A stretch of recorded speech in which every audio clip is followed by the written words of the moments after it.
እመቤታችን ከአዳምና ከሔዋን ጋር ትምጣላችሁ፣ በቤታችሁ ትግባላችሁ፣ ቤታችሁ ይባረክላችሁ፣ ክፉ አይንካችሁ፣ የሚጠላችሁ ኃይል ከእግራችሁ በታች ይከስከስ፣ የዲያብሎስን ኃይል አስሮ ያኑርልን። ሰላም ለሀገራችን፣ ሰላም ለዓለም ይስጠን። በተለይ በሰይጣን እስራት የተያዛችሁ፣ በአጋንንት አሽክላ ለታሰራችሁ፣ በዝሙትና በሱስ ለታሰራችሁ፣ በዓለማዊ ርኩሰት ለታሰራችሁ፣ ወይም ሰዎች በእናንተ ላይ ክፉ ነገር አድርገውባችሁ የምትሰሙ የምትጨነቁ ሰዎች ሁሉ ድንግል ማርያም ብርሃኑን ታብራላችሁ።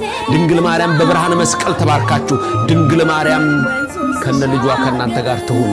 አዳምና ሔዋንን ይዛላችሁ ትምጣላችሁ።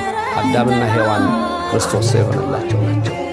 አዳምና ሔዋንን ይዛ ሰኞ ቀን ብትመጣ አባ ኤፍሬም ምስጋናውን የሰኞ ውዳሴ ማርያም ምን ብሎ እንደጀመረ ልብ በሉ።